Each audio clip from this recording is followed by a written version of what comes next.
എപ്പോൾ എത്തും? അരമണിക്കൂർ എടുക്കും മോളെ. ആരും അവളുടെ സ്കൂട്ടിയിലാണ് പോകുന്നത്. പിന്നെ മിച്ചുവും ഋഷിയും സ്കൂൾ ബസ്സിലെത്തും. എന്തായാലും എല്ലാവരും എത്തുമ്പോൾ 4:30 കഴിയും. അനുജൻ്റെ ഭാര്യയാണെങ്കിൽ പോലും മീരയ്ക്ക് നമ്മുടെ അമ്മാളുവിനോട് മൂത്ത മകളോടുള്ളതുപോലെയുള്ള സ്നേഹമാണ്. മോൾ ഇതൊക്കെ കൊണ്ടുപോയി റൂമിൽ വെച്ചിട്ട് കുളിച്ച് ഫ്രഷായി വാ. പുറത്തേക്ക് പോയിട്ട് എപ്പോൾ വന്നാലും ശരി കുളിക്കണമെന്നുള്ളത് വിഷ്ണുവിന് നിർബന്ധമാണ്. പ്രഭ പറഞ്ഞതും അമ്മാളു വാ പൊളിച്ച് നിന്നുപോയി. തനിക്ക് ഏറ്റവും ദേഷ്യമുള്ളതാണ് ഈ കുളിയെന്ന് പറയുന്ന കാര്യം. അഥവാ ഒരു പനിയങ്ങാനും വരുമ്പോൾ 2 ആഴ്ച വേണേലും അമ്മാളു കുളിക്കില്ല. പിന്നെ ഇടവപ്പാതിയും മറ്റും തകർത്ത് പെയ്യുമ്പോൾ അവളങ്ങനെ മടി പിടിച്ച് ചുരുണ്ടിരിക്കുന്നതാണ് പതിവ്. ഇന്ന് തന്നെ ഒരു പേരിന് വേണ്ടി കാലത്തെ കുളിയൊക്കെ പാസ്സാക്കി വെയിറ്റിട്ട് വന്നതാണ്. ഇതിപ്പോൾ ദേ കിടക്കുന്നു, എല്ലാം കുളമായി. മോളെ, നീ ഇത് എന്താലോചിച്ച് നിൽക്കുക? പ്രഭ വന്ന് തോളിൽ തട്ടി. ഒന്നുമില്ലപ്പേ, ഞാൻ പെട്ടെന്ന് പോയി കുളിച്ചിട്ട് വരാം. വലിയ ബാഗ് താഴെ വെച്ചിട്ട് മറ്റുള്ളവയുമായിട്ട് അമ്മാള് മുകളിലെ നിലയിലേക്ക് കയറിപ്പോയി. ഡോറ് തുറന്ന് അകത്തേക്ക് കയറി ചെന്നതും വിഷ്ണു കുളിയും കഴിഞ്ഞ് ഇറങ്ങി വരികയായിരുന്നു.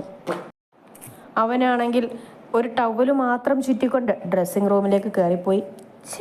ഇതൊക്കെ നാണമില്ലേ? സ്ത്രീകളുടെ മുന്നിലൂടെയാണോ ഇങ്ങനെ വസ്ത്രാക്ഷേപം നടത്തുന്നത്? ആത്മഗതമാണെങ്കിൽ പോലും അമ്മാളുവിൻ്റെ ശബ്ദം ഉയർന്നു പോയിരുന്നു. നീ എന്തെങ്കിലും പറഞ്ഞോടി? വിഷ്ണു വിളിച്ചു ചോദിച്ചു. ഇല്ല വിഷ്ണു ഏട്ടാ, ഞാനൊന്നും പറഞ്ഞില്ല. ആ എങ്കിൽ പോയി കുളിക്ക്. കാലത്തെ മുതൽ നാട് നീളം നിരങ്ങി വന്നതല്ലേ. ആ കുളിച്ചോളാം ഏട്ടാ, അവൾ വളരെ വിനയത്തോടുകൂടി മറുപടി കൊടുത്തു. ഓവറായിട്ടുള്ള അഭിനയൊന്നും വേണ്ട. നീ എങ്ങനെയുള്ളവളാണെന്ന് ഒറ്റ നോട്ടത്തിൽ തന്നെ എനിക്ക് വ്യക്തമായതാണ്. ബിക്കോസ് ഞാൻ കുറച്ച് മനഃശാസ്ത്രമൊക്കെ പഠിച്ചതാണ്. അതുകൊണ്ട് ഒരുപാട് അങ്ങോട്ട് വിനയം വേണ്ട. അടുത്തേക്ക് വന്ന് ദഹിപ്പിക്കും മട്ടിൽ പറയുന്നവനെ നോക്കി അവൾ അല്പം മാറി പിന്നിലേക്ക് നിന്നു. മറ്റന്നാൾ കാലത്തെ 8 മണിക്ക് ഇവിടെ നിന്ന് പുറപ്പെടണം. 1 മണിക്കൂർ മിച്ചമുണ്ട് യാത്ര. നേരത്തെ കാലത്ത് എഴുന്നേറ്റ് ഒരുങ്ങി വന്ന എൻ്റെ ഒപ്പം പോരാം. അല്ലെങ്കിൽ ഇവിടെ കവലയിൽ നിന്ന് ബസ് കിട്ടും, അതിൽ കയറി പോന്നാൽ മതി. നേരത്തെ റെഡി ആയിക്കോളാം ഏട്ടാ.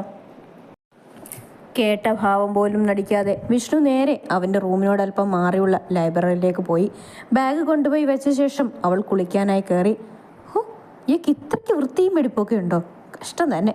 PA സോപ്പ് എടുത്ത് ദേഹത്തേക്ക് പതപ്പിച്ച് തേച്ചുകൊണ്ട് അവളൊരു മൂളിപ്പാട്ടൊക്കെ പാടി കുളിക്കുകയാണ്.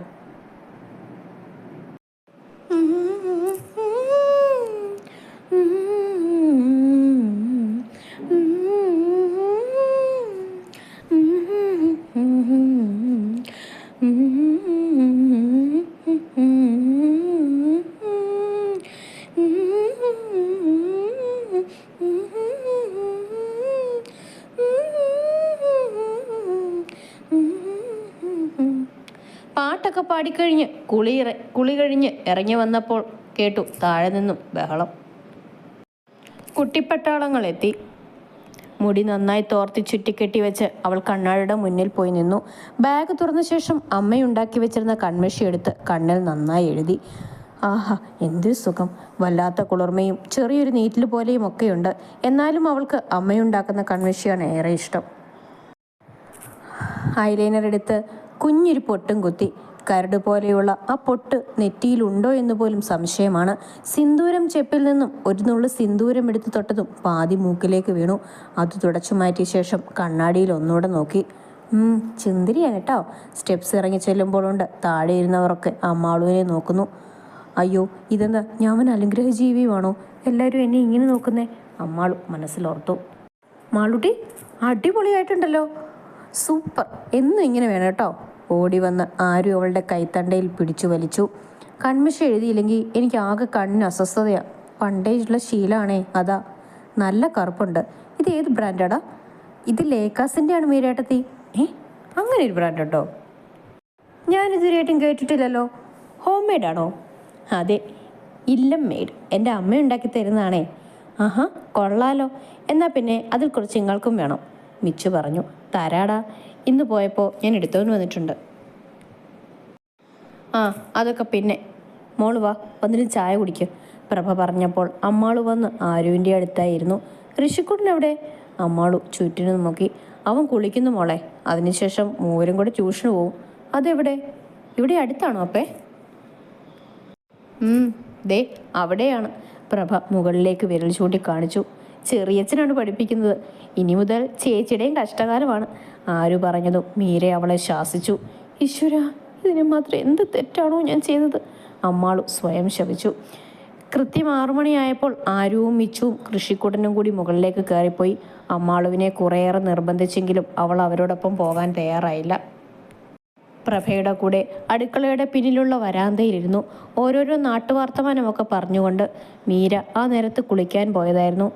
മോളെ അമ്മാളൂട്ട, ദേ ആ ചെത്തിപ്പൂ കുറച്ച് പറിച്ചെടുത്ത് മാല കെട്ടിയ നമുക്ക് പൂജാമുറിയിലെ കൃഷ്ണന് ചാർത്താട്ടോ. ഇവിടെ എല്ലാ ദിവസവും ഞാനും മീരയും മാറി മാറി മാല കെട്ടുന്നതാണ്. അതിനെന്താപ്പേ, ഞാൻ പറിച്ചുകൊണ്ട് വരാം. അവൾ പെട്ടെന്ന് തന്നെ എഴുന്നേറ്റ് പൂ പറിക്കാനായി പോയി. വാഴനാരുകൊണ്ട് നല്ല വൃത്തിയായിട്ട് ചെത്തിയും തുളസിയും ചേർത്ത് അമ്മാളു മാല കെട്ടി. ആഹാ, അടിപൊളി അമ്മേ, നോക്കിക്കേ എന്തു ഭംഗിയായിട്ട് മാല കെട്ടിയെന്ന് മീര വിളിച്ചു പറഞ്ഞതും പ്രഭയും അവിടേക്ക് ചെന്നു. അയ്യോ അമ്മേ, ഈ ചെറിയച്ഛൻ! പെട്ടെന്നായിരുന്നു മുകളിലത്തെ മുറിയിൽ നിന്നും ആര് ഉറക്കെ കരഞ്ഞത്. എന്തു പറ്റി? അമ്മാളു ഞെട്ടി വരച്ചു. പഠിക്കാതെ ഉഴപ്പുമ്പോൾ അതൊക്കെ ഇവിടെ പതിവാണ്. വിഷ്ണു ചുവരിലെടുത്ത് കാണും. മീര ചിരിച്ചുകൊണ്ട് പറഞ്ഞതും അമ്മാളു ദയനീയമായി മുകളിലേക്ക് നോക്കി. ട്യൂഷൻ എപ്പോൾ കഴിയേട്ടത്തി? അങ്ങനെയൊന്നും ഇല്ല, അവർ പഠിക്കും പോലെ. ചില ദിവസം പെട്ടെന്ന് കഴിയും, ചിലപ്പോൾ 10 മണി രാത്രിയായാലും തീരില്ല. പക്ഷേ ഒരു കാര്യമുണ്ട് മോളെ, 3 ആൾക്കും ക്ലാസ്സിൽ 5ാം സ്ഥാനത്തിന് ഇടയ്ക്കാണ് റാങ്ക്. മറ്റന്നാൾ മുതൽക്കേ മോൾക്കും ഒരു ചേരിടേണ്ടി വരും അല്ലേ അമ്മേ? അതേ മീരെ, ഞാനിതിപ്പോൾ ഓർത്തേ ഉള്ളൂ. പൂജാപാത്രങ്ങളെല്ലാം എടുത്ത് നല്ലോണം തുടച്ചു വെച്ച ശേഷം നിലവിളക്കിൽ ഒക്കെ തിരിയിട്ട് വെക്കുകയാണവർ. അച്ഛനും ഏട്ടനും ഒക്കെ എപ്പോൾ എത്തും മീരെടുത്തി? അവർ വരുമ്പോൾ എങ്ങനെയായാലും 8 മണി അടുത്താവും മോളെ. എല്ലാ ദിവസവും കണക്കൊക്കെ ക്ലിയർ ചെയ്ത് അക്കൗണ്ട് സെക്ഷൻ ചെക്ക് ചെയ്ത് വരണ്ടേ, അതാ ലേറ്റ് ആവുന്നത്. അവരോടൊപ്പം നിലവിളക്ക് കൊളുത്താനും ലളിതാ സഹസ്രനാമം ചൊല്ലാനും ഒക്കെ ഒപ്പം കൂടി നടന്നതുകൊണ്ട് അമ്മാള് മുകളിലേക്ക് പോയതേയില്ല. ഇടയ്ക്ക് ഒരു തവണ കൂടി ആരുവിൻ്റെ കരച്ചിൽ കേട്ടെങ്കിലും പിന്നീട് അനക്കമൊന്നും ഉണ്ടായില്ല. 8 മണിയോടടുത്തായി കുട്ടികൾ താഴേക്ക് വന്നപ്പോൾ ചേച്ചി, ചെറിയച്ഛൻ വിളിക്കുന്നുണ്ട് മിച്ചു പറഞ്ഞതും അമ്മാളുവിനെ വിറയ്ക്കാൻ തുടങ്ങി. കയറി ചെല്ല്, ഇനി താമസിച്ച അതിനും കൂടി വഴക്ക് കിട്ടും. ആര് പറഞ്ഞതും അമ്മാളു പതിയെ സ്റ്റെപ്സ് കയറി റൂമിലേക്ക് ചെന്നു. നിനക്ക് പഠിക്കാനൊന്നുമില്ലേ? കയറി ചെന്നതും വിഷ്ണു ചോദിച്ചു. ഇല്ല, കുറച്ചൊക്കെ ഉണ്ട്. കോളേജിൽ പോകാൻ തുടങ്ങിയിട്ട് പോരേന്നോർത്തു. മതിയോ? അല്ല, പഠിച്ചോളാം ഇപ്പം തന്നെ. ഇപ്പം വേണ്ട, നാളെ കാലത്ത് 5 മണിക്ക് എഴുന്നേറ്റിരുന്ന് വായിച്ചു പഠിച്ചോണം, 1.5 മണിക്കൂർ. അതിനുശേഷം താഴേക്ക് ഇറങ്ങിപ്പോയാൽ മതി. പിന്നെ നീ ആ റൂമിലിരുന്ന് പഠിച്ചാൽ മതി, കുട്ടികളൊക്കെ അപ്പുറത്തും, അവൻ കടുപ്പിച്ചു പറഞ്ഞു. താല്പര്യമില്ലാത്ത മട്ടിൽ അമ്മാളും ഒന്ന് മൂളി. വലിയ പുള്ളിയാണെന്ന വിചാരം. പിറുപിറുത്തുകൊണ്ട് അവൾ അവനെ നോക്കി. നീ എന്നതിലും പറഞ്ഞോ? ഇല്ല.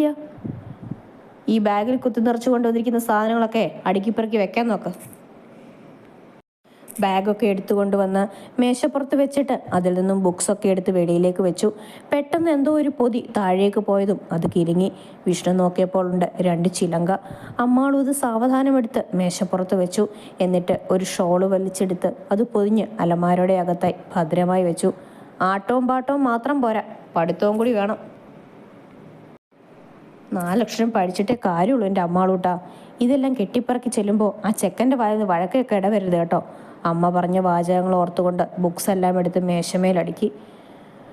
പഠിക്കാനുള്ളതെല്ലാം അവിടെ കൊണ്ടുപോയി വെച്ചാൽ മതി, ഇവിടെ കൂട്ടി വെക്കേണ്ട, വിഷ്ണു പറഞ്ഞതും അമ്മാള് വീണ്ടും തലയാട്ടി. എന്നിട്ട് അവൻ്റെ പിന്നാലെ ബെഡ്റൂമിൻ്റെ അപ്പുറത്തെ മുറിയിലേക്ക് പോയി. അടുക്കിപ്പെറുക്കിയൊക്കെ വെക്കുമ്പോൾ നേരം ഒരുപാടായിരുന്നു. മുകളിലേക്ക് പോയ അമ്മാളുവിനെ കാണാഞ്ഞിട്ട് തിരക്കി വന്നതായിരുന്നു പ്രഭ. എൻ്റെ ബുക്സൊക്കെ എടുത്ത് വെക്കുമായിരുന്നു അപ്പേ. താഴേക്ക് വാ, ഭക്ഷണം കഴിച്ചിട്ട് വന്ന് കിടന്നു. എന്നിട്ട് നാളെ കാലത്ത് എഴുന്നേറ്റ് കുടുംബക്ഷേത്രത്തിൽ പോകണം കേട്ടോ. അതെവിടെയാ? കുറച്ച് ദൂരെ പോകണം മോളെ. ഇവിടുത്തെ അച്ഛൻ്റെയൊക്കെ തറവാടുണ്ട്, അവിടെയാണ് ഈ അമ്പലം. എല്ലാ മാസവും 1-ാം തീയതി മുതൽ 5-ാം തീയതി വരെ അവിടെ പൂജയുള്ളൂ. നാളെ പോയില്ലെങ്കിൽ ഇനി 1 മാസം കഴിയണം. പോകാം. അപ്പയും കൂടി വരില്ലേ? ഞാൻ വരുന്നില്ല മോളെ, നിങ്ങൾ 2 കൂടി പോയാൽ മതി. കാലത്തെ 6 മണിയാകുമ്പോൾ പോയാൽ 8 മണിയാകുമ്പോൾ അവിടെ എത്തും. വിഷ്ണുവിന് അറിയാമല്ല. അച്ഛമ്മേ, അച്ചച്ചൻ വന്നു. ഋഷിക്കുട്ടനാണ്. അച്ഛനും വലിയേട്ടനും എത്തിയിരുന്നു. അവർ വന്നെന്ന് പറഞ്ഞ് വിളിക്കുന്നതാണ്. ഈ വിഷ്ണുവേട്ടൻ എവിടെ? ആവിയായി പോയോ? പണ്ടാരക്കാലിൻ്റെ കൂടെ ഒറ്റയ്ക്ക് പോകണല്ലോ കണ്ണ. അല്പം ഉച്ചത്തിൽ പറഞ്ഞുകൊണ്ട് അമ്മാള് തിരിഞ്ഞു നോക്കിയതും അവൻ്റെ മുഖത്തേക്ക്. അയ്യോ, ഇവിടെ ഉണ്ടായിരുന്നു എൻ്റെ കണ്ണ. അവൾ ദയനീയമായി അവനെ നോക്കി. നീ എന്തേലും പറഞ്ഞോ? ഇല്ല, പറയും പോലെ കേട്ടല്ലോ. അവൻ അമ്മാളുവിൻ്റെ അടുത്തേക്ക് വന്നു. തോന്നിയതാവും, ഞാൻ ഒന്നും പറഞ്ഞില്ല ഏട്ടാ. പണ്ടാരക്കാലൻ ആരാണെന്ന് പറഞ്ഞതാടി. പറഞ്ഞുകൊണ്ട് അവൻ അമ്മാളുവിൻ്റെ വലം കൈയിൽ ശക്തിയായി പിടിച്ചു. വിഷ്ണു ഏട്ടാ വീട്, എനിക്ക് വേദനിക്കുന്നു.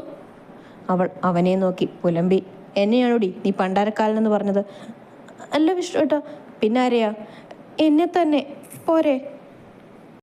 അമ്മാളു, മര്യാദയ്ക്ക് സംസാരിച്ചോണം, അല്ലാതെ സംസ്കാരമില്ലാതെ പെരുമാറരുത് കേട്ടോ നീ.